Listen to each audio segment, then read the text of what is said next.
நம்மளை எடுத்துக்கொண்டதான வேத பகுதியை நம்ம வாசிப்போம். எபேசியர் 2:16 வாசிங்கம்மா. பகையை சிலுவையினால் கொன்று அதனாலே இரு திறத்தாரையும் ஒரே சரீரமாக தேவனுக்கு ஒப்புரவாக்கினார். ஆமா, இருவரையும் ஒரே சரீரமாக தேவனுக்கு ஒப்புரவாக்கினார். அல்லேலூயா. ஆமா, கொலோசியர் 2:15 வாசிப்போம்.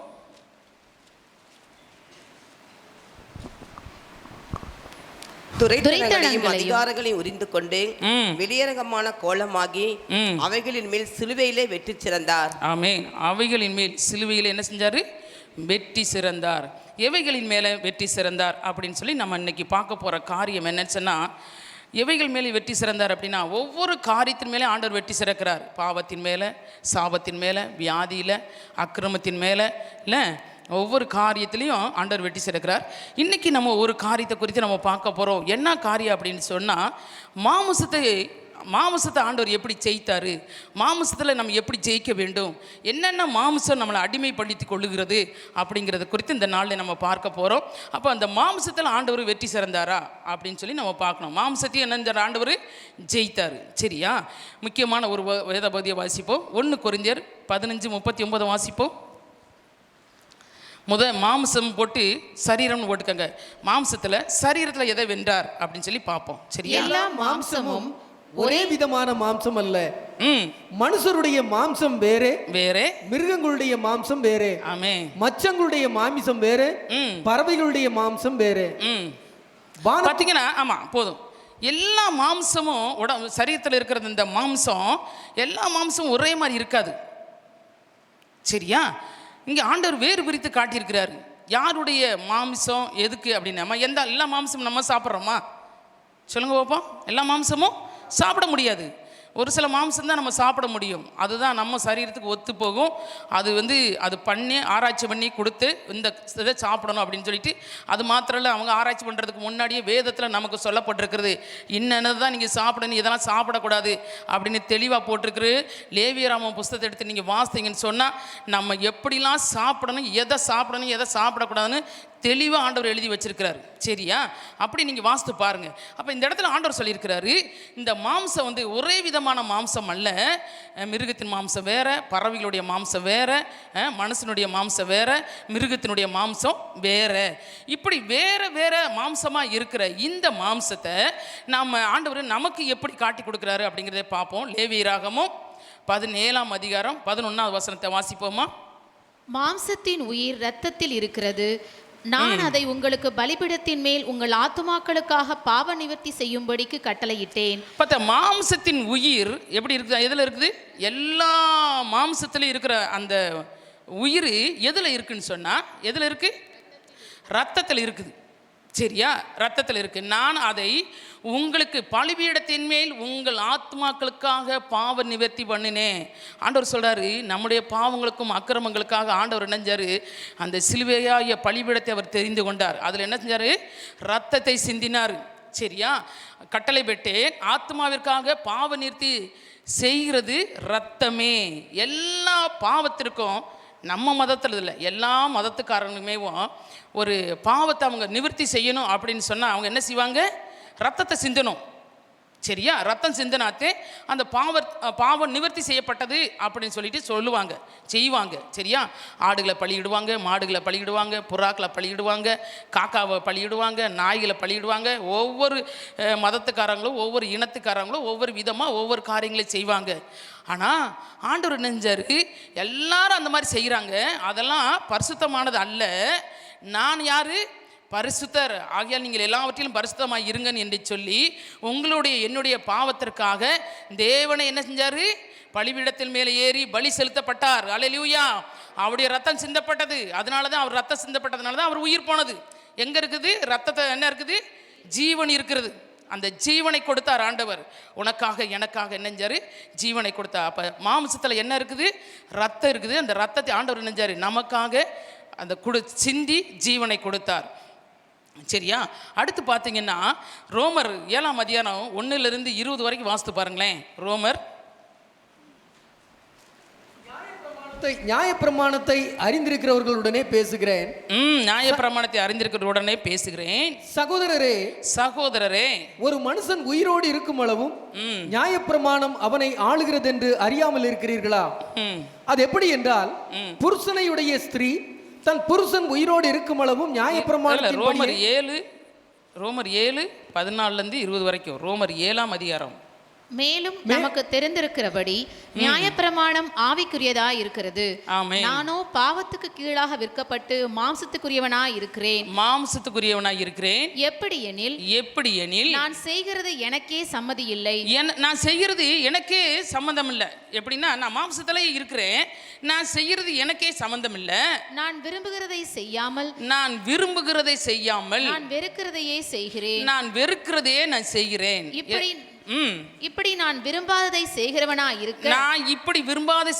இருக்க நியாயப்பிரமாணம் நல்லதென்று ஒத்துக்கொள்கிறேனே. நியாயப்பிரமாணம் எனக்கு நல்லதுன்னு சொல்லி நான் ஒத்துக்கிறவே மாட்டேன். ஏன்னா நான் விரும்பாத காரியத்தை நான் செய்கிறேன். யார் செய்ய சொல்றது? என் மாம்சம் செய்ய சொல்லுது. எனக்கு விரும்புகிற காரியத்தை, ஆண்டவர் விரும்புகிற காரியத்தை எனக்கு செய்யணும்னு நினைக்கிறேன். ஆனால் என் மாம்சம் என்ன செய்யுது? அதுக்கு ஒத்து போக மாட்டேங்குது. அதை நான் என்ன செய்ய விரும்பாதபடி அதை நான் செய்கிறேன். அது என்னவா? நியாய பிரமாணத்துக்கு நல்லது, ஆனால் எனக்கு ஒத்து போக மாட்டேங்குது. அடுத்து வாசிமா. ஆதலால் நான் அல்ல எனக்குள் வாசமா இருக்கிற பாவமே அப்படி செய்கிறது. ஆமா, எனக்குள்ள வாசமா இருக்கிற அந்த பாவம் தான் அப்படி என்னைய செய்ய சொல்லுது. அது எப்படி எனில் என்னிடத்தில், அதாவது என் மாம்சத்தில் நன்மை வாசமா இருக்கிறது இல்லை என்று, என் மாம்சத்துல நன்மை வாசமா இருக்கிறதே இல்லை நான் அறிந்திருக்கிறேன். நன்மை செய்ய வேண்டும் என்கிற விருப்பம் என்னிடத்தில் இருக்கிறது. நன்மை செய்ய வேணுங்கிற விருப்பம் என்கிட்ட இருக்கு. சரியா? நான் மாம்சத்தில் இருக்கிறேன், அது என்னை பாவம் குடி கொண்டிருக்குது. ஆனால் என் மாம்சத்துக்குள்ள நன்மை செய்கிற விருப்பம் இருக்குது. நன்மை செய்வதோ என்னிடத்தில் இல்லை. விருப்பம் உள்ள இருக்குது. எங்க இருக்கு? மாம்சத்துக்குள்ள இருக்கு. விருப்பம் இருக்கு, ஆனால் செய்யக்கூடாதபடி நான் இருக்கிறேன். சரியா? ஆதலால் நான் விரும்புகிற நன்மையை செய்யாமல் விரும்பாத தீமையே செய்கிறேன். எங்க இருந்து? மாம்சத்துல இருந்து. விரும்புகிற நன்மையை நான் செய்யல, விரும்பாத தீமையே செய்கிறேன். அந்தபடி நான் விரும்பாததை நான் செய்தால் நான் அல்ல எனக்குள்ளே வாசமா இருக்கிற பாவமே அப்படி செய்கிறது. எனக்குள்ள இருக்கிற பாவமே அப்படி செய்ய சொல்லுகிறது. உனக்குள்ளேயும் எனக்குள்ளேயும் உங்களுக்குள்ளேயும் எனக்குள்ளேயும் இருக்கிறது என்னது? ஒரு பாவம். இந்த மாம்சம்னு சொன்னாலே பாவம் தான். சரியா? இந்த மாம்சம் என்ன செய்யுது? நம்மளை என்ன செய்ய விடுது? அப்படி சரியான பாதைகள் நடந்து போக விட மாட்டேங்குது. ஏன்னா மாம்சத்துக்குள்ள இருக்கிறவங்க அப்படித்தான் இருப்பாங்க. அதுக்கு தான் ஆண்டவர் சொல்லியிருக்கிறாரு, மாம்சத்தின் சிந்தை மரணம், மாம்சத்தின் சிந்தனை மரணம், ஆவிக்குரிய ஜீவனம் சமாதானம். ஆமாம், ஜீவனும் சமாதானமும். அப்போ இந்த மாம்ச சிந்தை என்ன பண்ணுது? நம்மளை என்ன செய்யுது? நன்மை செய்ய விட மாட்டேங்குது, நல்ல காரியத்தை நடப்பிக்க விட மாட்டேங்குது. இந்த மாம்சத்துக்குள்ள என்ன இருக்குது? பாவம் இருக்குது. இதை என்ன செய்யறதுக்கு, சரி பண்ணுறதுக்கு தான் ஆண்டவர் நினைஞ்சாரு, சிலுவையின் மேல் வெற்றி சிறந்தார். அல்லேலூயா. ஆமாம், சிலுவையில் வெற்றி சிறந்தார். இருந்தால் இந்த மாம்சத்தை ஜெயிக்க ஆண்டவர் சிலுவை மேலே வெற்றி சிறந்தார். அடுத்து பார்த்தீங்கன்னா சங்கீதத்தில் கூட பார்த்தீங்கன்னா 50:13 சொல்லியிருக்கிறது, நான் ரத்தத்தை நான் கேட்பேன், ஆட்டு கடாக்களை கேட்பேன், அந்த பலி செலுத்துறதை நான் கேட்பேன் அப்படின்னு நினைக்காதீங்க, நான் அப்படி இருந்தால் உங்கள்கிட்ட சொல்லியிருப்பேன் அப்படின்னு சங்கீதம் 50:13 வாசித்தீங்கன்னா, நான் எருதுகளின் மாம்சத்தை புசித்து அதன் ரத்தத்தை குடிப்பேனோ. ஆண்டவர் அப்படிப்பட்டவர் கிடையாது, அவர் ரத்த சிந்த வந்தவர். அல்லேலூயா. ஆமாம், அவர் ரத்தத்தை குடிக்கிறதுக்கோ மாம்சத்தை சாப்பிட்றதுக்கோ அவர் இங்கே வரல. அப்படிப்பட்ட தெய்வம் அல்ல நம்முடைய தெய்வம். உனக்காகவும் எனக்காகவும் என்ன செஞ்சார்? மாம்சத்தின் ரத்தத்தை சிந்துவதற்கு மாம்சத்தில் வெளிப்பட்ட தெய்வம். அல்லேலூயா. ஆமாம், நான் அப்படின்னு தான் உங்கள்கிட்ட சொல்லியிருப்பேன் அப்படின்றாரு. அது மாத்திரமல்ல, அடுத்து என்னத்தை மாம்சத்தில் ஜெயிக்கணும் அப்படின்னு சொல்லி பார்த்தீங்கன்னா, ஜென்ம சுபாவத்தை நம்ம ஜெயிக்கிறவங்க காணப்பட வேண்டும். மாம்சம் என்னத்தை ஒன்று வெளிப்படுத்தும்? ஜென்ம சுபாவம் சொல்லுவாங்க. ஐயோ, இது பிறவிலே உள்ள குணம், பிறவிலே உள்ள சுபாவம் அப்படியே வெளிப்படுத்துது சொல்லுவோம். மகனுக்குள்ள ஒரு பாவம் இருந்துச்சுன்னா அப்பாவை சொல்லுவாங்க, இது அப்பாக்கிட்ட இருக்கிற பாவம், அவர்கிட்ட இருக்கிற சுபாவம், அவர்கிட்ட இருக்கிற குணம், அதெல்லாம் என்ன செய்யுது? மகன்கிட்ட வெளிப்படுது, மகள்கிட்ட வெளிப்படுது, அப்படி சொல்லுவாங்க தானே? அப்படி நம்மளும் சொல்லுவோம் தானே? ஆனால் இங்கே அதான் சொல்லியிருக்கிறது, அந்த ஜென்ம சுபாவம். மாம்சத்தில் இன்னொன்று என்ன இருக்குமா? ஜென்ம சுபாவம் இருக்கணும். அதை நம்ம என்ன செய்யணும்? ஜெயிக்கிறவர்களாய் காணப்பட வேண்டும். ரோமர் 8:6 வாசிப்போமா? மாம்ச சிந்தை மரணம். ஆமாம், போதும். மாம்ச சிந்தை மரணம். அப்போ மாம்சத்தில் என்ன இருக்குது? சென்ம சுபாவம். அந்த சுபாவம் என்னது? அந்த சுபாவம் நமக்குள்ளே இருந்துச்சுன்னா நம்மளை விட்டு வெளியே போகலன்னா அது என்னத்தை கொண்டு வரும்? மரணத்தை கொண்டு வரும். மாம்ச சிந்தை, அந்த சிந்தை ஒன்று இருக்குது பார்த்தீங்களா, அந்த சிந்தைக்குள்ள என்ன கொண்டு வரும்? இந்த மாம்சம் தான் கொண்டு போய் விடும். அந்த சிந்தனையில் கொண்டு போய் விட்ட உடனே நமக்கு என்ன கிடைக்குமா? அடுத்து மரணம் தான். சரியா? மரணம் கிடைக்கும். இது ஆவிக்குரிய மரணம். உன்னை ஆவிக்குரிய வாழ்க்கையில் நடக்க விடாது. மரணம்னே உடனே செத்து போகிறது, அடக்கம் பண்ணுறது, அதை நினைக்காதீங்க. ஆவிக்குரிய மரணம். சரியா? உங்களுடைய சிந்தனையில் வேறு ஆவிக்குரிய வளர்ச்சி உண்டாகாதபடிக்கு இந்த மாம்சம் என்ன செய்யுது? வேறு ஒரு சிந்தனையை கொடுக்குது. சொல்லும் போது மேலே வாஸ்தவம் பார்த்தீங்களா? நான் நன்மை செய்யணும்னு நினைக்கிறேன், எனக்குள்ளே இருக்குது, ஆனால் செய்ய முடியலை. நியாயப்பிரமான எனக்கு நல்லதாக தெரியுது, ஆனால் செய்ய முடியலை. என்னது? அது மாம்ச சிந்தை. அந்த சென்ம சுபாவம் என்ன செய்யுது? நம்மளை ஆவிக்குரியவங்களை மாற விட மாட்டேங்குது. சரியா?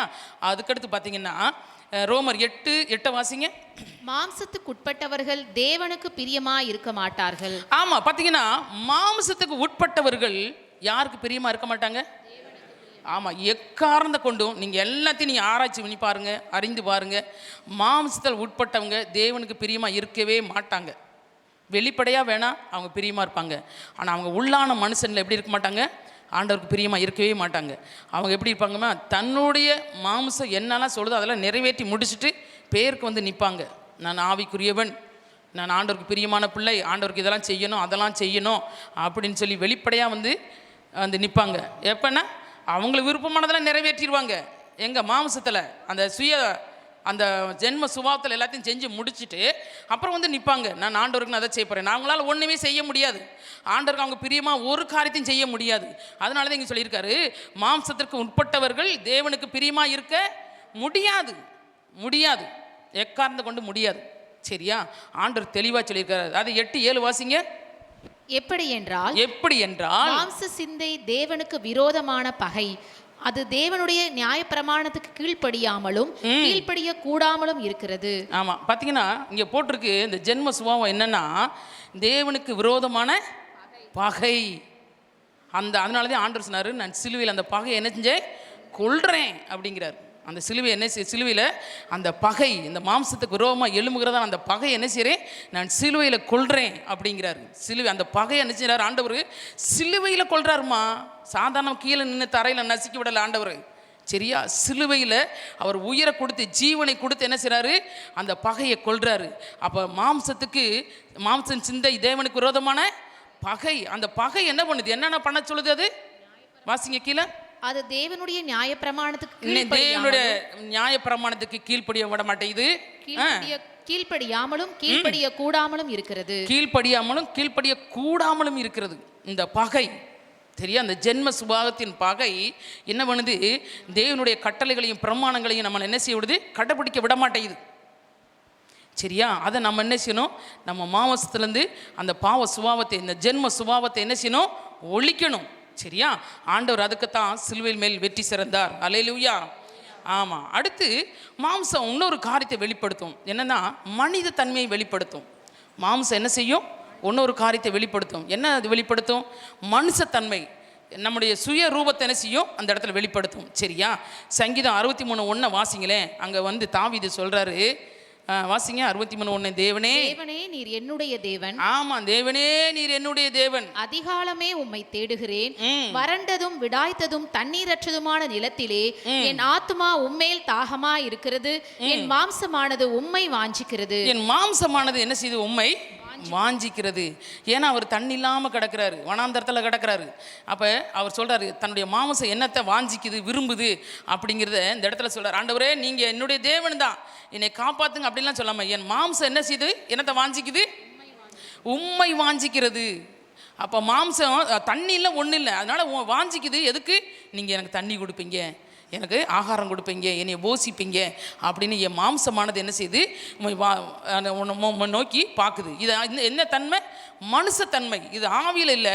அவர் தனிமையாக இருக்கும்போது, மாம்சத்தில் இருக்கும்போது அவருடைய வேதனையை சொல்லி ஆண்டவர்கிட்ட சொல்கிறாரு, என்னை இப்படி உம்மிடத்தில் என்ன செய்யுது? என் மாம்சம் கேட்குது அப்படின்னு சொல்லிட்டு. அதே போல் எசேக்கியேல் பார்த்தீங்கன்னா அந்த இடத்துல ஒரு அதிகாரத்தை, ஒரு வசனத்தை வாசிப்போம். 11:19 வாசிப்போம். எசேக்கியேல் அவர்கள் என் கட்டளைகளின்படி நடந்து அவர்களின் கட்டளைகளின்படி நடந்து என் நியாயங்களை கைக்கொண்டு என் நியாயங்களை கைக்கொண்டு அவைகளின்படி செய்ய நான் அவர்களுக்கு ஏக இருதயத்தை தந்து ஏக இருதயத்தை நான் தந்திருக்கிறேன். அவர்கள் உள்ளத்தில் புதிய ஆவியை கொடுத்து அவங்க உள்ளத்துல புது ஆவியை கொடுத்திருக்கிறேன். கல்லான இருதயத்தை அவர்கள் மாம்சத்திலிருந்து எடுத்து போட்டு அவங்க இருதயத்துல கல்லான ஒரு இருதயம் இருந்துச்சு, அதை எடுத்து போட்டுட்டு சதையான இருதயத்தை அவர்களுக்கு அருளுவேன். அவங்களுக்கு சதையான இருதயத்தை கொடுத்திருக்கிறேன். மாம்சத்திலிருந்து என்னத்தை எடுத்து போட்டாரா? கல்லான இருதயத்தை. அந்த மாம்சத்தில் எப்பயுமே பார்த்தீங்கன்னா ஒரு கல்லான இருதயம் இருக்கும். அது யாருடைய சுபாவம்? மனித தன்னுடைய சுபாவம். ஆண்டவர்களுக்கு அந்த மாதிரி இருக்காது. அதனாலதான் ஆண்டவர் சொல்றாரு, இந்த இஸ்ரவேல் ஜனங்க அவங்க என்னெல்லாம் பண்றாங்க அப்படின்னு 11 அதிகாரத்தை முதலேருந்து வாசித்து வந்தீங்கன்னா அங்கே பார்த்தீங்கன்னா சூரிய நமஸ்காரம் பண்ணுவதற்கு எல்லாம் ஆலயத்தில் உட்காந்துருப்பாங்க. சரியா? அது மேலேருந்து நீங்கள் வாசித்துட்டு வாங்க, நிறையா இருக்குது, வீட்டில் போய் வாசிங்க. அப்போ ஆண்டவர் எசேக்கியேலுக்கு சொல்கிறார், நீ போ அந்த ஆலயத்துக்கு போ, அங்கே போய் பாரு அவங்க என்னென்னா அநியாய அக்கிரமம் பண்ணுறாங்க அப்படின்னு சொல்லி பார்த்துட்டு இவங்கள்ட்டெல்லாம் என்னென்ன மாதிரி பேசுன்னு சொல்லி ஆண்டவர் நிறைய பேச சொல்கிறாரு. அப்படி பேச சொல்லும்போது ஆண்டவர் சொல்கிறாரு, அந்த ஜனங்களை பார்த்து எசேக்கியேல் மூலமாக சொல்கிறாரு, அவங்க எத்தனையோ தடவை தப்பு செஞ்சுட்டு வந்தாங்க, ஆனால் அவங்களுக்கு இருந்த இருதயம் அந்த கல்லான இருதயம் அவங்க மாம்சத்துலேருந்து நான் எடுத்து போட்டு அவங்களுக்கு ஒரு சதையான இருதயத்தை கொடுத்தேன். ஆனாலும் என்ன செய்கிறாங்க? அவங்க தவறு பண்ணுறாங்க அப்படிங்கிறத ஆண்டவர் இந்த இடத்துல சுட்டி காட்டுவார். சரியா? நம்மளும் ஆண்டவர் நமக்கு எத்தனையோ முறை நம்மளை இந்த சிலுவை தியானத்துக்குள்ள வழி நடத்துகிறாரு, சிலுவை பாதையை காட்டுறாரு, கல்வாரி சிலுவையை தொங்குறதை காட்டுறாரு, காட்சியை பார்க்குறோம், வேதத்தை வாசிக்கிறோம், திருவிருந்தில் பங்கெடுக்கிறோம், அழுகுறோம், புலம்புறோம், எல்லாம் செய்கிறோம். ஆனால் நமக்குள்ளே இருக்கிற ஒரு சில நேரங்கள் இல்லை, கல்லான இறுதி நம்மளை விட்டு வெளியே போகிறதே இல்லை, சதையான இருதயம் நமக்குள்ளே இருக்கிறது இல்லை. அந்த கல்லான இறுதி வெளியே போனாத்தே ஆண்டவர் சொல்கிறாரு, சதையான இருதயத்தை உனக்கு வைப்பேன் அப்படிங்கிறாரு. அப்போ நமக்கு என்ன இருக்கணும்? மாமிசத்தில் அந்த ஒரு கல்லான இருதயம் இருக்கும், அதை என்ன செய்யணும்? நம்ம எடுத்து வெளியே போடணும். அதுதான் மனித தன்மை. இந்த மனித தன்மைக்குள்ளே இருக்கிறது கல்லான இருதயம், ஆவிக்குரிய தன்மையில் வர்றதான் சதையான இருதயம். அப்போ அந்த ஆவிக்குரியதுலேருந்து நமக்கு என்ன செய்யணும்? ஒரு இருதயம் உள்ளே வரணும். அப்போ ஆண்டவர் சொல்கிறார், நான் அவங்களுக்கு எத்தனையோ முறை செஞ்சுட்டேன் இந்த இஸ்ரவேல் ஜனங்களுக்கு, ஆனாலும் அவங்க என்ன செய்கிறாங்க? இன்னும் வழி விலகி போய்கிட்டே இருக்கிறாங்க அப்படிங்கிறது தான் இந்த அதிகாரத்தில் இருக்கும். நீங்கள் வீட்டில் போய் வாசித்து பாருங்கள். சரியா? அடுத்து மத்தேயு 16 அதிகாரம் வாசிங்களேன். இங்கே ஒரு மாம்சம் வெளிப்படுது பாருங்களேன். மத்தேயு 16 அதிகாரம் 15 வாசிப்போமா? அவர், நீங்கள் என்னை யார் என்று சொல்லுகிறீர்கள் என்று கேட்டார். நீங்கள் யார் என்று என்னை சொல்லுகிறீர்கள் என்று கேட்கிறார். ஆண்டவர் சீசர்களை பார்த்து பேசுறார். சரியா? இப்போ எல்லா சீசர்களும் ஒன்றா இருக்கிறாங்க. அப்போ அவர் கேட்குறாரு, இப்பொழுது நீங்கள் யார் என்று என்னை சொல்கிறீங்க அப்படின்னு கேட்குறாரு. பாசிமா. சீமோன் பேதுரு பிரதியுத்தரமாக நீ ஜீவனுள்ள தேவனுடைய குமாரனாகிய கிறிஸ்து என்றான். ஆமா, இவர் சொல்றாரு, உடனே சொல்றாரு, நீ யாரு? ஜீவனுள்ள தேவனுடைய குமாரன் என்று சொல்றாரு. இயேசு அவனை நோக்கி யோனாவின் குமாரனாகிய சீமோனே நீ பாக்கியவான், மாம்சமும் ரத்தமும் இதை உனக்கு வெளிப்படுத்தவில்லை. இது மாம்சமும் ரத்தமும் உனக்கு வெளிப்படுத்தல, பரலோகத்திற்கு என் பிதா இதை உனக்கு வெளிப்படுத்தினார். ஆண்டவர் அழகா சொல்றாரு இந்த இடத்துல. நீங்கெல்லாம் எல்லாரும் சொல்றாங்க என்னைய வேறு விதமாக பேசுகிறாங்க, நீங்கள் யாருன்னு என்னை சொல்லும்போது இந்த பேதுரு இந்த இடத்துல அழகாக சொல்கிறாரு, நீ யாருன்னா தேவனுடைய குமாரன், நீ பரலோகத்திலேருந்து இறங்கி வந்தவர் அப்படின்னு சொல்லி அழகாக தெளிவாக சொல்கிறான். அப்போ ஆண்டவர் சொல்கிறாரு, அந்த இடத்துல உடனே அவரை என்ன செய்கிறாரு? உற்சாகப்படுத்துறதுக்கு, நீ இது உனக்கு மாம்சமும் ரத்தமும் இது வெளிப்படுத்தலை, உன்னுடைய ஜென்ம சுபாவம் வெளிப்படுத்தலை, மனித தன்மையில் நீ வெளிப்படுத்த சொல்லலை, இதை சொல்லலை, இது என்ன சொல்லுது? பரலோகத்தில் என் பிதா சொன்னதை நீ சொல்லிட்ட அப்படின்னு ஆண்டவர் அந்த இடத்துல பேதுருவை அழகாக என்ன செய்கிறாரு? உற்சாகப்படுத்தி தைரியப்படுத்தி தட்டி கொடுக்குறாரு. கீழே வாசிப்போம். மேலும் நான் உனக்கு சொல்லுகிறேன். மேலும் உடனே ஆண்டவர் சொல்கிறாரு, உடனே என்ன சொல்கிறாரு? பேதுருவை பார்த்து, நீ பேதுருவா இருக்கிறாய், இந்த கல்லின் மேல் என் சபையை கட்டுவேன். ஆமா, உடனே ஆண்டவர் சொல்றாரு, ஓ மேலதான் என்ன செய்வேன்? என் சபையை கட்டுவேன். நீ என்ன செய்ற? ஆமா, இதெல்லாம் வெளிப்படுத்தி அழகா பரலோகத்தில் இருக்க காரியங்களை, ஆவிக்குரிய காரியங்களை நீ மாம்சத்தில் சொல்லாதபடி நீ இப்படி சொல்லிட்டியே, அதனால என்ன செய்வோம்? மேல என்ன செய்வேன்? சபையை கட்டுவேன் அப்படின்னு சொல்றாரு. பாதாளத்தின் வாசல்கள் அதை மேற்கொள்வதில்லை. ஆமா, ஆண்டவர் சொன்னதுதான். அதை என்ன சொல்லிட்டாரு? உன் மேல என் சபையை கட்டுவேன், பாதாளத்தின் ஆவிகளோ எந்த காரியங்களோ எதையுமே என்ன செய்யாது?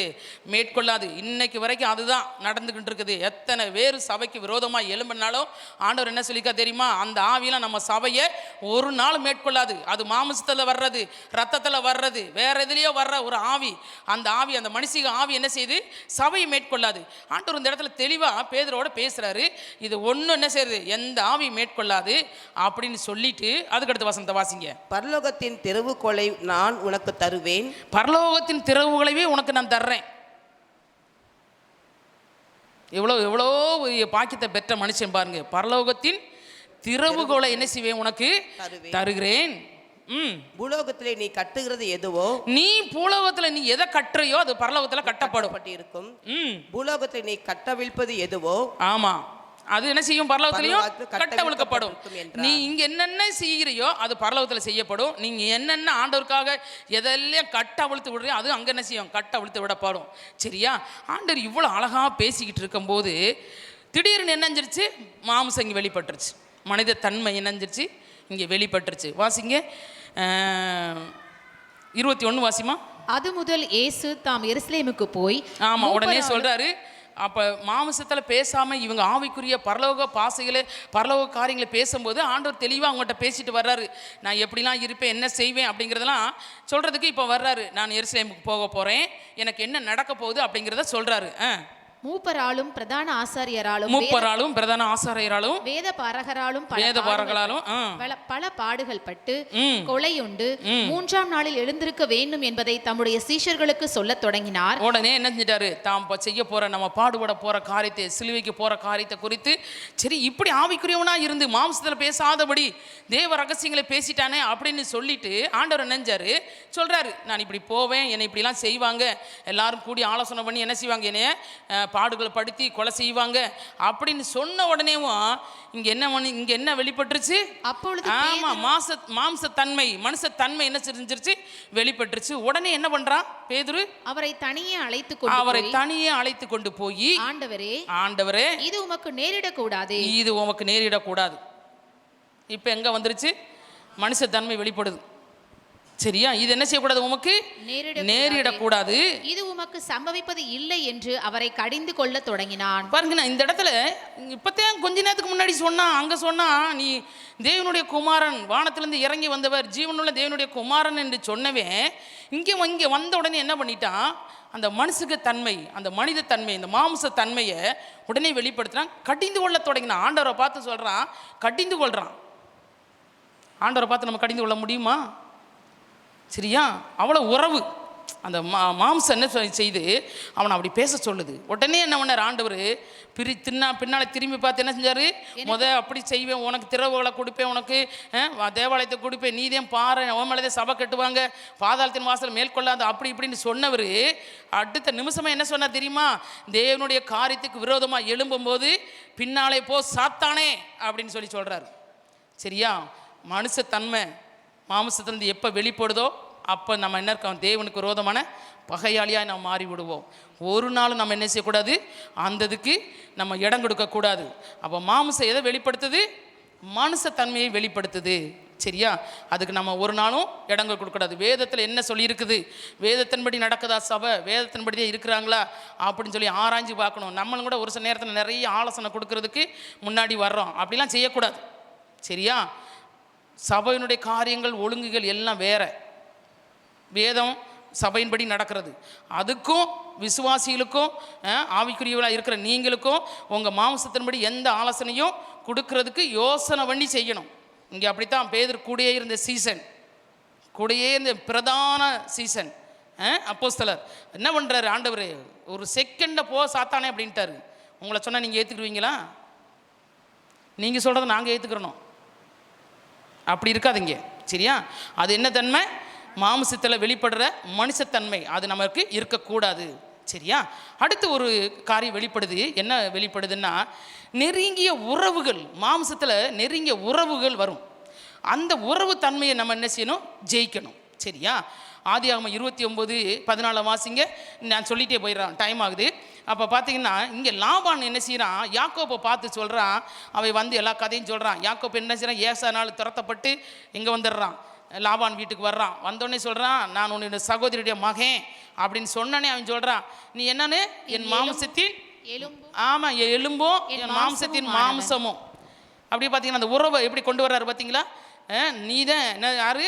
வேற யாரும் இல்லை, என் எலும்பு என் மாம்சம், ஏன்னா சகோதரியுடைய மகன் அப்படிங்கிறத இங்கே வெளிப்படுத்துது. அப்போ பார்த்தீங்கன்னா இது எந்த இதில் வெளிப்படுத்துது?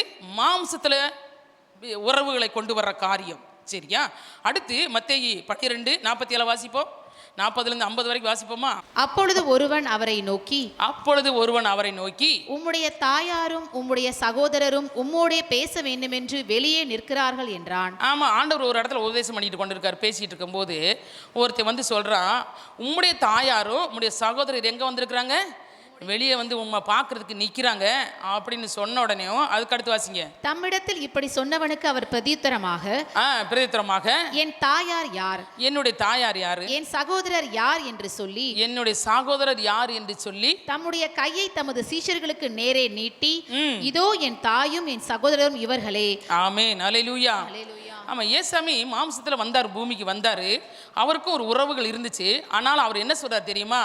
இந்த உறவுகள் எனக்கு உறவு இல்லை, ஏன் சத்தியத்தை கேட்டு என் வசனத்தை கேட்டு இங்கே உட்காந்துருக்காங்களே, இதை கேட்குறாங்களே, கையை நீட்டி சொல்கிறாரு, இவங்க தான் என் தாயும் என் சகோதரரும், எல்லாருமே வெளியே நிற்கிறவங்க யாரோ எனக்கு தெரியாது அப்படின்னு. ஆனால் இங்கே வந்து பார்த்தீங்கன்னா அதை வெளிப்படுத்துறதுக்கு மாமிசத்தில் உள்ள ஒரு மனுஷன் வந்து சொல்கிறான், உன் சகோதரரும் உன் தாயாரும் வந்து வெளியே நிற்கிறாங்க அப்படின்னு ஆண்டவர்கிட்ட சொல்கிறார். ஆண்டவர் என்ன செய்றாத மேற்கொள்கிறாரு. நம்மளும் என்ன செய்யணும் தெரியுமா?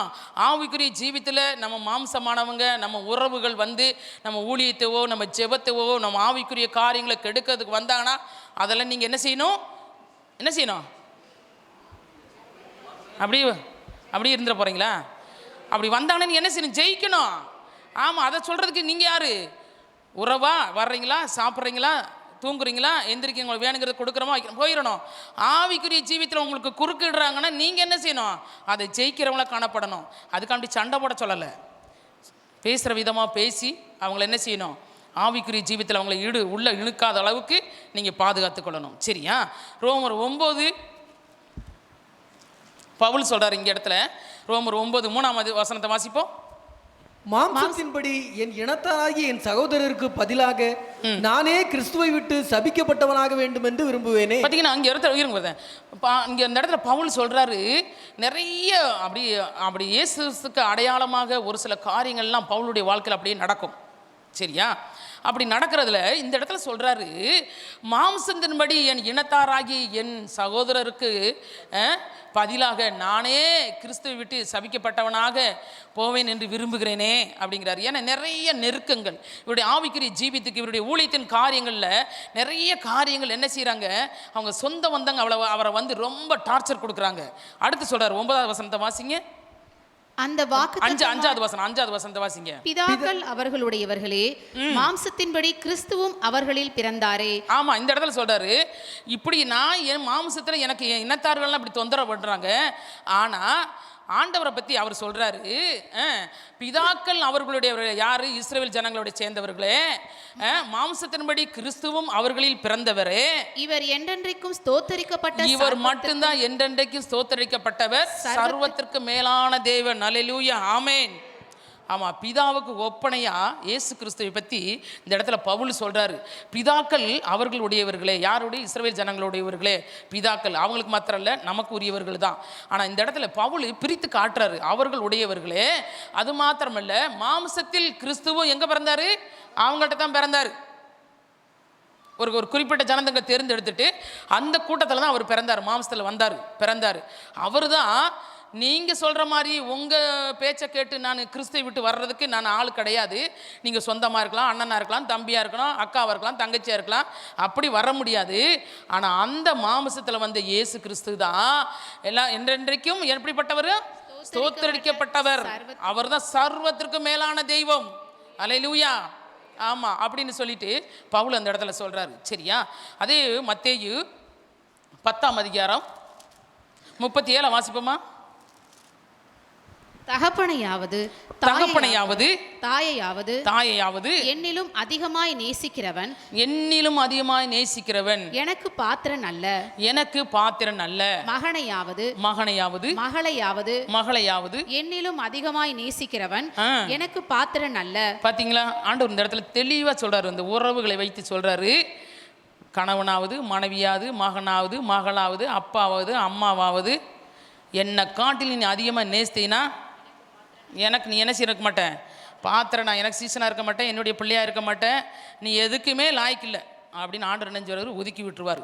எங்கே நீங்கள் உங்கள் மாமிசத்தில் உறவு கொண்டாடுறீங்கல்ல, அந்த உறவில் ஆண்டவர் எப்போ நீங்கள் ஒதுக்கி வைக்கிறீங்களோ அப்போ ஆண்டவர் என்ன சொல்றாரு, நீங்கள் எனக்கு சீசனாக இருக்க முடியாது, என்னுடைய பிள்ளையா நீங்கள் இருக்க முடியாது. இது எந்தது? மாமிசம் வெளிப்படுது. சரியா? மாம்சம் என்ன செய்யுது? உறவுகளை கொண்டு வருது. இந்த உறவுகளை சொல்லி ஆண்டவரை நேசிக்கிறத மட்டுப்படுத்துது. சரியா? எல்லாத்தையும் விட்டுறணும். ஆண்டவர் சொல்ல, இதெல்லாம் விட்டுட்டு வந்துட்டினா நான் எத்தனை முறை அவனை ஆசீர்வதிப்பேன்? 100 அத்தனையாக ஆசீர்வதிப்பேன். அதுக்காண்டி முழுசு விட்டுட்டு வராத. உனக்குன்னு கொடுக்கப்பட்ட ஊழியம் இருக்குல்ல, உனக்குன்னு கொடுக்கப்பட்ட ஜெப நேரம் இருக்குல்ல, உனக்குன்னு கொடுக்கப்பட்ட வேத பகுதி இருக்குல்ல, நீங்கன்னு தேர்ந்தெடுத்த ஒரு நேரம் இருக்குல்ல, அந்த நேரத்தை இடறு பண்ணுகிற எதா இருந்தாலும், தாயாக இருந்தாலும், தகப்பனாக இருந்தாலும், மகனாக இருந்தாலும், மகளாக இருந்தாலும், ஆராதனை கெடுக்குதா, ஆராதனைக்கு வர்றதை கெடுக்குதா, உன் ஜெப வாழ்க்கைக்கு ஜெபத்துக்கு வர்றதை கெடுக்குதா, இப்படிலாம் இருந்தீன்னா நீ ஆண்டவருக்கு பிள்ளையாக இருக்க முடியாது, ஆண்டவருக்கு சீசனாக இருக்க முடியாது, ஆண்டவருடைய பிள்ளையாக வாழ முடியாது. ஏன்னா இங்கே மாம்சம் வெளிப்படுது, உறவு வெளிப்படுத்துது. சரியா? அதெல்லாம் நம்ம என்ன செய்யணும்? சிலுவையில் ஜெயிக்கணும். அல்லேலூயா. ஆமாம். அடுத்து மாம்சம் என்ன செய்யுமா? விவாகம் பண்ணுகிறதுல கூட உறவு கொண்டாடுகிறது. ஆண்டவர் சொல்லியிருக்கிறாரு, அதே ஆதியாகமம் 2:23 வாஸ்தவனா, இவள் மனுஷனிலிருந்து எடுக்கப்பட்டபடினால் மனுஷி என்று அழைக்கப்படுகிறார்கள். ஏன்னு சொன்னால் இந்த உறவு வந்து பார்த்தீங்கன்னா மனுஷன்லேருந்து எடுக்கப்பட்டது தான் மனுஷி, ஆதாம்லேருந்து எடுக்கப்பட்டது தான் யாரு? ஏவாள். இந்த உறவு கூட வந்து பார்த்தீங்கன்னா பெருசு. ஆனால் ஆண்டவர் இந்த இடத்துல என்ன சொல்றாரு, அந்த விவாக சம்பந்தத்தை கூட நீ என்ன செய்யக்கூடாது? கொண்டு வரக்கூடாது. சரியா? அந்த கொண்டு வரக்கூடாது. அதே பார்த்தீங்கன்னா மத்தேயு பார்த்தீங்கன்னா 19 அதிகாரத்தில் 5-6 வாஸ்தவம்னா, கணவன் மனைவி இருவரும் ஒரே மாம்சம்தான். சரியா? அவங்க உறவுகளில் ஒரே மாம்சம்தான். ஆனால் ஆண்டவர் காரியத்துக்கு வரும்போது கணவன் வேற, மனைவி வேற, அவங்கவங்க காரியத்தில் தேவனை நேசிக்கிறதுல ஒரு நாள் என்ன செய்யக்கூடாது? குறை வைக்கக்கூடாது. சரியா? அந்த உறவு வேற, தேவனுடைய உறவு வேற. அதனால தான் இங்கே என்ன சொல்லுது, விவாக சம்பந்தப்பட்டதும் சிலுவைக்கு முன்னாடி வர முடியாது. சரியா? ஆண்டவர் சொல்லிக்கிறார், இப்படித்தான் வாழணும் அப்படின்னு சொல்லிக்கிறார், நமக்கு கற்றுக் கொடுத்துருக்கிறாரு. அதன்படி நம்ம வாழணும். ஆனால் நம்ம என்ன செய்யக்கூடாது? ஆவிக்குரிய காரியத்தில் வந்து அது இடையூறாக நிற்கக்கூடாது. அதுக்கு தான் மேலே நம்ம வாஸ்தவம், கணவனாவது, மனைவியாவது, தகப்பனாவது, தாயாவது, பிள்ளையாவது, அவங்க என்ன செய்யக்கூடாது? மற்றவங்களை நேசித்த எனக்கு அவங்க என்னமா இருக்க மாட்டாங்க? சீசனாக இருக்க மாட்டாங்க, எனக்கு பிரியமாக இருக்க மாட்டாங்க. சரியா? அது என்ன செய்யணும்? நம்ம ஜெயிக்கணும். சரியா? அடுத்து பார்த்தீங்கன்னா கடைசி ஆண்டவர் சொல்கிறாரு, நம்ம என்ன செய்யணும்? மாம்சத்தில் கிறிஸ்துவின் சீசனாக இருக்கணும். கிறிஸ்துவுக்கு நம்ம என்ன செய்யணும்? சீசனாக இருக்கணும், மறு சீசனாக இருக்கணும். சரியா? அந்த அந்த மனுஷிக தன்மை கொண்டவனாக இருக்கணும். சீசனாக மாறுறது மாத்திரம் இல்லை, நீ மற்ற இடத்துல எப்படி மனுஷ தன்மையில் வெளிப்பட்டு ஒவ்வொரு காரியங்களை செய்கிறியோ அதே போல் கிறிஸ்துவுக்குள்ள நீ என்ன செய்யணும்? ஆண்டவருக்கு ஊழியம் செய்கிறவனா தேவனுடைய சீசனாக இருக்கணும். அதை ஆண்டவர் என்ன செய்கிறாரு? அதிகமாக விரும்புகிறாரு. எப்படி நீ அப்படி இருக்க முடியும் அப்படின்னு சொன்னால், ஆண்டவர் இருந்தார், அதனால் ஆண்டவர் நம்மளையும் இருக்க சொல்கிறார். சரியா? யோவான் 1:14 வாசிங்க. யோவான் 1:14 வாசிப்போம். அந்த வார்த்தை மாம்சமாகி, அந்த வார்த்தை தேவனாகிய கர்த்தர் என்னஞ்சார் இந்த பூமிக்கு இறங்கி வந்தாரு. எப்படி வந்தாரு? வார்த்தையா வந்தாரு. அந்த வார்த்தையோட அப்படியே நிக்கல, வார்த்தையோட அப்படியே நின்று நமக்கு அப்படியே வெளியே அப்படியே வார்த்தை தான் அப்படின்னு சொல்லிட்டு போகல. ஆண்டவர் எப்படி வந்தாரு? மாம்சமாகி மாம்சத்துல வந்தார். மாம்சமாகி கிருபையினாலும் சத்தியத்தினாலும் நிறைந்தவராய். ஆமா, கிருபையினாலும் சத்தியத்தினாலும் நிறைந்தவராய். அப்ப ஆண்டவர் இந்த பூமிக்கு மாம்சமாகி வந்த உடனே எண்ணத்துல நிறைஞ்சாரு? கிருபையினாலும் சத்தியத்தினால் நிறைந்தவராகி நமக்குள்ளே. ஆமா, அவர் அப்படியே இருந்து, அப்படியே அவர் மட்டும் இருந்துட்டு வாழ்ந்துட்டு போகல. அவர் என்ன செஞ்சாரு? இது ரெண்டையும் வச்சுக்கிட்டு யார்கிட்ட வந்தாரு? நமக்குள்ளே. யாருக்குள்ளே? நமக்குள்ளே வந்தார். சரியா? அவர் மாம்சத்தில் வந்து அப்படியேவும் நீங்கள் மட்டும் மாம்சத்துலேருந்து இப்படிலாம் செய்யுங்கன்னு சொல்லிட்டு போல, அவர் வந்து முன்மாதிரியாக நின்று நமக்கு என்ன மட்டும் எல்லாத்தையும் கற்றுக் கொடுத்துட்டு போனார். வாசம் பண்ணி அவருடைய மகிமையை கண்டோ, அது பிதாவுக்கு ஒரே பேரானுடைய மகிமைக்கு ஏற்ற மகிமையாக இருந்தது. அவருடைய பிள்ளைமா, அவர் மகிமையில் உட்கார்ந்தவர், ஒரு செல்லப்பிள்ளைய அவர் மடியில் உட்கார்ந்தவர் இங்கே வந்து மாம்சத்தில் வெளிப்பட்டு கிருபையும் சத்தியத்தையும் தனக்குள்ளே எடுத்துக்கொண்டு வந்து நமக்குள்ள, இந்த மாம்சத்துக்குள்ள நமக்குள்ள வாசம் பண்ண அவர் வந்தார். சரியா? இதுதான் என்ன மாம்சம்? கிறிஸ்துவின் ஆமாம், சிந்தை, கிறிஸ்துவின் சிந்தையை நம்ம இருக்கணும். நம்ம மாம்சத்துக்குள்ளே ஆண்டவர் உள்ளே வந்துட்டார், ஆனால் நம்ம உள்ளே வந்துட்டாருன்னு நினச்சிட்டு உள்ளே இருக்கிறாரு அப்படின்னு நினச்சிக்கிட்டு நம்ம வெளிக்காரியங்கள்லாம் செய்வோம். அதை நம்மளை நம்ம ஏமாற்றிக்கிறது. சரியா? நமக்குள்ளே வந்துட்டா கிறிஸ்துவின் சிந்தை தான் வெளிப்படும், ஆவியின் சிந்தை தான் வெளிப்படும். சரியா? வேறு மாம்ச சிந்தை என்ன செய்யாது, வெளிப்படாது. நம்ம அதுக்கு என்ன செய்யக்கூடாது, இடம் கொடுக்கக்கூடாது. ஒரு வேளை வரலாம், ஆனால் அதை ஜெயிக்கிறதுக்கு தான் ஆண்டவர் நினைஞ்சிருக்காரு. சிலுவையில் எல்லாத்தையும் கொண்டுட்டார். சரியா? சிலுவையில் வெற்றி சிறந்தார். அடுத்த ஒரு பகுதியை வாசிப்போம். ரோமர் 1:5 வாசிப்போம். இங்கே சொல்றார் பவுல், என்ன சொல்றாருன்னு பார்ப்போம். ரோமர் 1:5. தாவீதின் சந்ததியில் பிறந்தவரும், ஆமா, தாவீதின் வம்சத்தில் பிறந்தவரும், பரிசுத்தமுள்ள ஆவியின்படி தேவனுடைய சுதன் என்று மரித்தோரிலிருந்து உயிர் தெழுந்ததினாலே. ஆமா, இங்க பாருங்க, ஆண்டவர் எவ்வளவு அழகா பிரித்து பவுல் சொல்றாரு பாத்துங்க. இவர் மாம்சத்தின்படி தாவீதின் வம்சத்தில் பிறந்தவர். அவருக்கு ஒரு இடம் வேணும்ல. இப்போ நம்மளெல்லாம் சொல்லுவோம்ல, இப்போ யார் குடும்பம், இவர் செல்வராஜ் பிரதர் கேட்டால் அவங்க அப்பாவை சொல்லுவார், அவங்க தாத்தாவை சொல்லுவார், அவங்க வழியில் அப்படி வந்தவர். இப்போ இவங்க மகன் சொல்லுவாள், இந்த இடத்துலேருந்து இப்படி வரிசையாக வந்தோம். பாரசாரி பிரதர் கேட்டால் அவங்க அப்பா அவங்க தாத்தா அப்படி சொல்லுவார். அப்போ தாவீதின் குமாரன் அழைக்கப்பட்டவர் இயேசு கிறிஸ்து. இங்கே சொல்லப்படுகிறது அவர் எப்படி வந்தாரா, மாம்சத்தின்படி தாவீதின் சந்ததியில் பிறந்தவரும், பரிசுத்தமுள்ள ஆவியின்படி தேவனுடைய சுதன் என்று, பரிசுத்த ஆவியின்படி தேவனுடைய சுதன் என்று மரித்தோரிலிருந்து உயிர் தெழுந்ததினாலே. அது மாத்திரம் இல்ல, மரித்தாரு, மறுபடியும் எழுந்தாரு, பலமாய் ரூபிக்கப்பட்ட தேவகுமாரனுமாய். ஆமென், அல்லேலூயா. அவர் என்னஞ்சாரு, அப்படிப்பட்டவர் என்று சரி, பலமாய் ரூபிக்கப்பட்டவர், நிரூபிக்கப்பட்டவர். அல்லேலூயா. ஆமாம், மற்ற தெய்வங்களைப் போல அல்ல. நம்மளே ஆண்டவர் மாம்சத்தில் வந்தார், தேவனுடைய குமாரன் ஆவியை பெற்றார், மரித்தார், 3ஆம் நாள் என்ன உயிரோடு எழுந்தவர் என்று சாதாரணமாக நிரூபிக்கப்படலை, பலமாய். அல்லேலூயா. அந்த நாட்களில் இஸ்ரவேல் தேசத்தில் இருக்கிறதான அந்த போர் சேவர்கள் முன்னாடி, அந்த இருண்ட கண்டத்துக்கு முன்னாடி ஆண்டருடைய இவர் இன்னாரு அப்படின்னு சொல்லி பலமாய் ரூபிக்கப்பட்டவர் தான் இயேசு கிறிஸ்து. சாதாரணமாய் சொல்லப்பட்ட மனுஷன் கிடையாது அவர். சரியா? நிரூபிக்கப்பட்டவர். அதே 1 தீமோத்தேயு வாசிப்போமா? 1 தீமோத்தேயு 3ஆம் அதிகாரம் 16வது வசனத்தை வாசிப்போம். அன்றியும் தேவ பக்திக்குரிய ரகசியமானது யாவரும் ஒப்புக்கொள்கிறபடியே, யாவரையும் ஒப்பு கொடுத்தபடியே மகா மேன்மை உள்ளது. முதலாவது ஒன்று தெரிஞ்சுக்கங்க. என்னது மகா மேன்மை உள்ளது? தேவன் மாம்சத்திலே வெளிப்பட்டார். முதல்ல ஆண்டவர் என்ன செய்றார், மாம்சத்திலே வெளிப்பட்டார், ஆவியிலே நீதி உள்ளவர் என்று விளங்கப்பட்டார். ஆமா, ஆவியிலே நீதி உள்ளவர்களுக்கு எப்படி விளங்கப்பட்டார். மாம்சத்தில் வெளிப்பட்டார். அது எல்லாருக்கும் தெரியும், இயேசு கிறிஸ்து பிறந்தாரு அப்படின்னு சொல்லிட்டு. அப்புறம் பார்த்தீங்கன்னா ஆவியிலே நீதி உள்ளவர் என்று விளங்கப்பட்டார். அடுத்து வாசிங்க. தேவதூதர்களால் காணப்பட்டார். தேவதூதர்கள் தான் வந்து சொன்னாங்க. எங்க சொன்னாங்க? இயேசு கிறிஸ்து பிறந்திருக்கிறாரு இல்லை, உன்னதத்தில் தேவனுக்கு மகிமையும் பூமியிலே சமாதானமும் மனுஷன் மேல் பிரியம் உண்டாகும்படியாக. யார் பாடினது அந்த பாட்டு? தேவதூதர்கள், பரமசேனையின் திரள் இறங்கி. லூக்கா 1ஆம் அதிகாரத்துக்கு 2ஆம் அதிகாரத்துக்கு எடுத்து வாஸ்து பார்த்தீங்கன்னா அவ்வளோ அழகாக அந்த இடத்துல சொல்லப்பட்டிருக்கிறோம். பரம சேனையின் திரள் இறங்கி வந்து உன்னதத்தில் தேவனுக்கு மகிமையும் பூமியிலே சமாதானமும் மனுஷன் மேல் பிரியம் உண்டாவதாக என்று சொல்லி தேவதூதர்கள் பாடினார்கள் என்று சொல்லி வேதத்தில் அழகாக சொல்லப்பட்டிருக்கிறது. தேவதூதர்களால் காணப்பட்டார், புறஜாதிகளிடத்தில் பிரசங்கிக்கப்பட்டார். இன்னைக்கு நம்மெல்லாம் புறஜாதிகள் தான். ஆண்டோடைய வம்சத்தில் வந்தவங்களா சொல்லுங்க, நம்மளாம் அவருடைய வம்சத்தில் வந்துடும் இல்லை. நம்மளாம் புறஜாதிகள், நம்மளை ஆண்டவர் அறியாதவர்கள், கல்லை மண்ணை வணங்கிட்டு இருந்தவர்கள். நமக்கு ஆண்டவர் நினைஞ்சாரு, எப்படி காணப்பட்டார்? பிரசங்கிக்கப்பட்டார். நமக்கு அவரை பற்றி எடுத்து சொன்னாங்க, அவருடைய பிரசங்கம் பண்ணினாங்க, கேட்டோம். அப்படி கேட்டதுனால தான் நம்ம விசுவாசம் வச்சு இப்போ ஆண்டவருக்குள்ள வந்திருக்கிறோம். இல்லையா? ஆமாம், அப்படிலாம் நம்ம வரப்படலை. அடுத்தடுத்து உலகத்திலேயே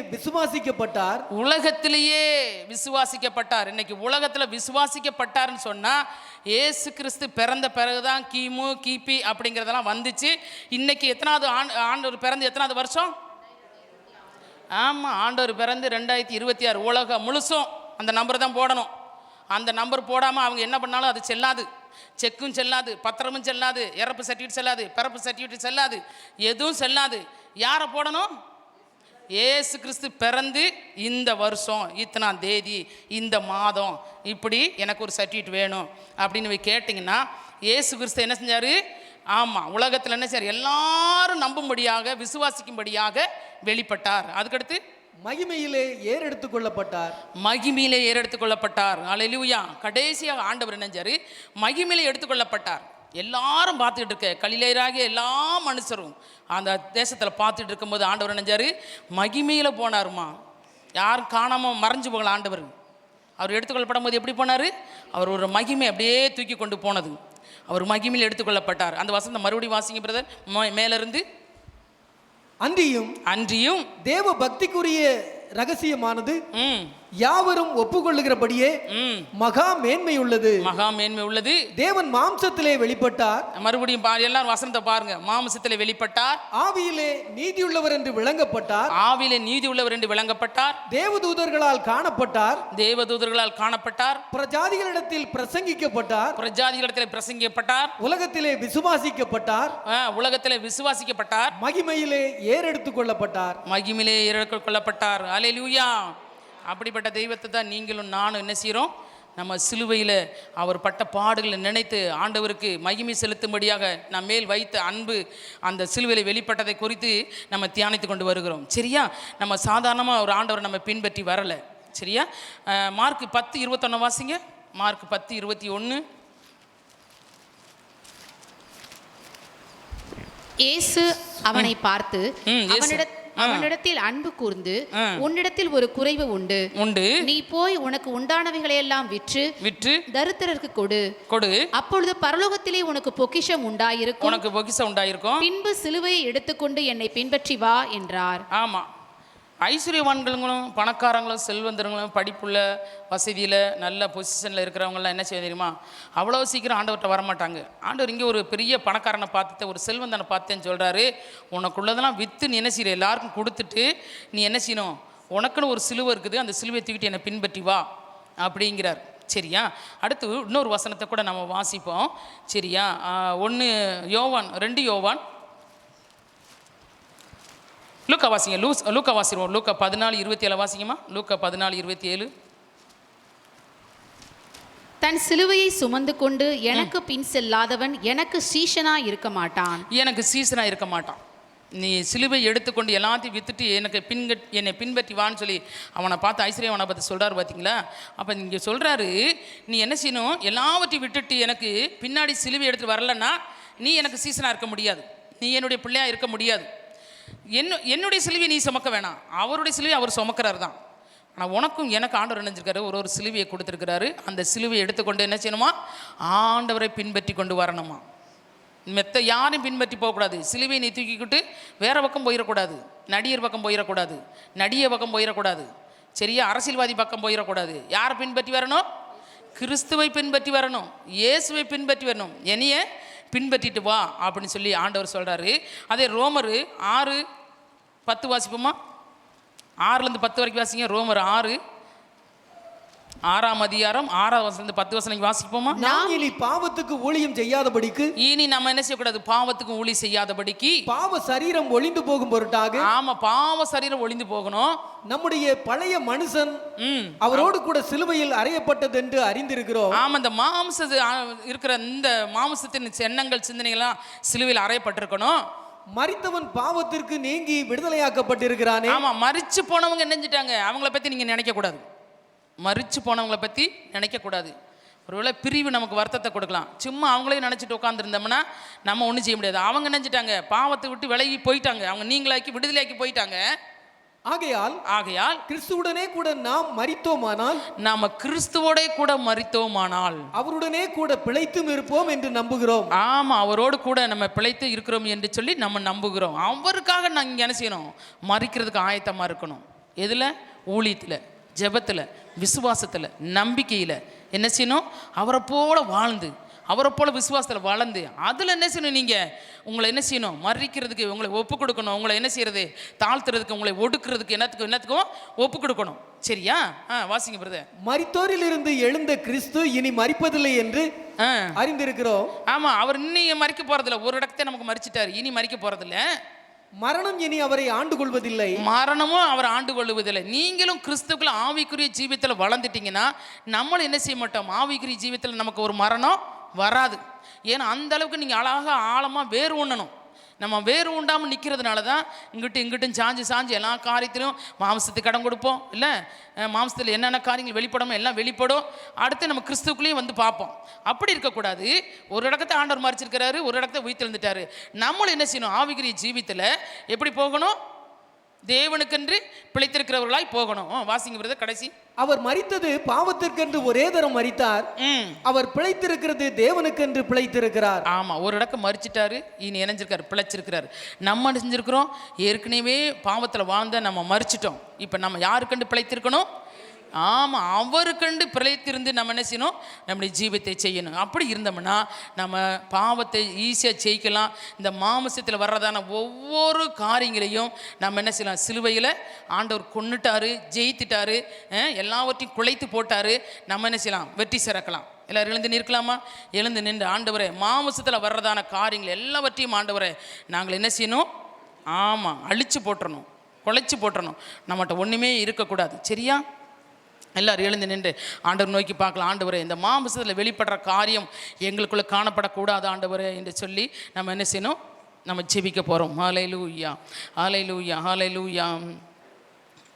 மாம்சத்தோடும் இரத்தத்தோடும் நமக்கு யுத்தமில்லை.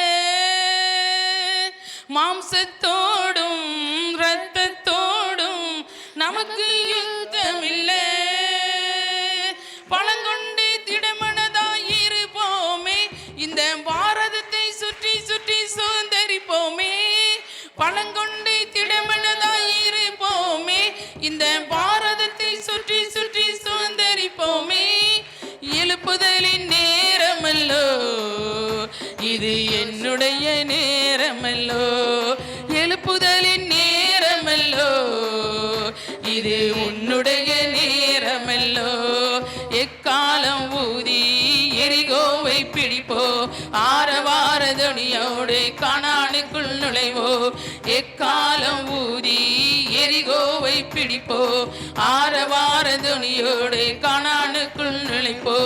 எழுப்புதலின் நேரமல்லோ இது, என்னுடைய நேரமல்லோ. எழுப்புதலின் நேரமல்லோ இது, உன்னுடைய நேரமல்லோ. மாம்சத்தோடும் இரத்தத்தோடும் நமக்கு யுத்தமில்லை. ஆமென். எல்லாம் பாடுவோமா? மாம்சத்தோடும் இரத்தத்தோடும் நமக்கு யுத்தமில்லை. வல்லவரின் ஆயுதத்தை ஏந்திடுவோமே, சாத்தானின் ராஜ்யத்தை அழித்திடுவோமே.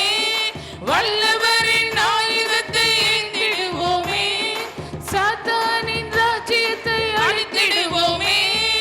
எழுப்புதலின் நேரமல்லோ இது, என்னுடைய நேரமல்லோ. எழுப்புதலின் நேரமல்லோ இது, என்னுடைய நேரமல்லோ. எக்காலம் ஊதி எரிகோவை பிடிப்போம், ஆரவார துணியோடு கானானுக்குள் நுழைவோம். எக்காலம் ஊதி எரிகோவை பிடிப்போம், ஆரவார துணியோடு கானானுக்குள் நுழைவோம். எழுப்புதலின் நேரமல்லோ இது, என்னுடைய நேரமல்லோ. எழுப்புதலின் நேரமல்லோ இது, என்னுடைய நேரமல்லோ. எல்லா கரங்களை தட்டி, ஆண்டவரே மாம்சத்தோடு இரத்தத்தோடும் ஆண்டவரே நாங்கள் இருக்காதபடி ஆண்டவரே சர்வ வல்லவரின் ஆயுதங்களை அணிந்து கொண்டு ஆண்டவரே ராஜ்யத்தின் ஆண்டவரே சாத்தானின் ராஜ்யத்தை அழிக்கும்படியான ஆண்டவரே வல்லமை ஆண்டவரே நாங்கள் தரித்து கொண்டவர்களாய் வெளியே கடந்து செல்ல ஆவியானவர் எங்களுக்கு உதவி செய்வீராக. இந்த மாம்சத்தின் எண்ணங்கள் ஆண்டவரே, இந்த மாம்சத்தின் சிந்தனைகள், இந்த மாம்சத்தின் உறவுகள் ஆண்டவரே எல்லாவற்றையும் சிலுவையில் நீர் அழித்து விட்டீர் ஆண்டவரே. எல்லாவற்றையும் ஜெயித்து விட்டீர் ஆண்டவரே. அதை நான் ஜெயிக்க முடியாது, நாங்கள் ஜெயிக்க முடியாது. ஆவியானவரே எங்களுக்கு நீர் உதவி செய்வீராக. உம்முடைய கல்வாரியின் தரிசனம் ஆண்டவரே எப்பொழுது எங்களுக்கு முன்பாக நிற்கட்டும் ஆண்டவரே. எல்லாவற்றையும் ஜெயிக்கக்கூடியவர்களாய் காணப்பட ஆவியானவரே எங்களுக்கு நீர் உதவி செய்ய வேண்டுமா? உம்முடைய கரத்துல ஒப்பு கொடுக்கிறோம் ராஜா. ஒவ்வொரு பிள்ளையில நீங்க பொறுப்படுத்திக் கொள்ளுங்க ஆண்டவரே. பயமோ தீகளோ எது இருக்கக்கூடாது ஆண்டவரே. என் தேவனுடைய ராஜ்யத்தை கட்டுவதற்கு அவருடைய சர்வாத வர்க்கத்தை நான் தரித்துக் கொள்வேன் என்று சொல்லி ஆண்டவரே, ஒவ்வொருவரும் ஆண்டவரே உம்மை தரித்து கொண்டவர்களாய் கடந்து செல்ல இந்த மாம்சத்தின் சிந்தை ஆண்டவரே, ஆண்டவரை சிலுவையிலே கொண்ட இயேசு கிறிஸ்துவை பிடித்துக் கொள்ள உடைய பிள்ளைகளுக்கு ஒவ்வொருவருக்கும் உதவி செய்வீராக. பலவீனங்கள், சோர்வுகள், வியாதிகள், வேதனைகள், பயங்கள், திகில்கள் எல்லாவற்றையும் எடுத்து போடுங்க ஆண்டவரே. உடைய பிள்ளைகளை தைரியப்படுத்துங்க ஆண்டவரே. நல்ல இருதயத்தை, சதையான இருதயத்தை நீங்க கொடுத்திருக்கிறீங்க ஆண்டவரே. அதற்குள் நீங்க ஆளுகை செய்யுங்கப்பா. கிருபையும் சத்தியம் நிறைந்தவராய் எங்களுக்குள்ளே வாசம் பண்ணுகிற இயேசுவை நாங்கள் விட்டு விடாதபடி ஆண்டவரே பிடித்து கொண்டவர்களை கடந்து செல்ல உதவி செய்வீராக ஆண்டவரே. ஆரம்பத்திலிருந்து கடைசி மட்டுமாய் உடைய பிரச்சனைகளுக்குள்ள இருந்ததுக்காக உமக்கு நன்றி ஆண்டவரே. எங்களை உடைய கரத்தில் ஒப்பு கொடுக்கிறோம். பொறுப்படுத்திக் கொள்ளுங்க, ஆசீர்வதிங்க, வழி நடத்துங்க. இயேசுவின் நாமத்தில் இருக்கிற எங்கள் ஜீவனுள்ள நல்ல பிதாவே.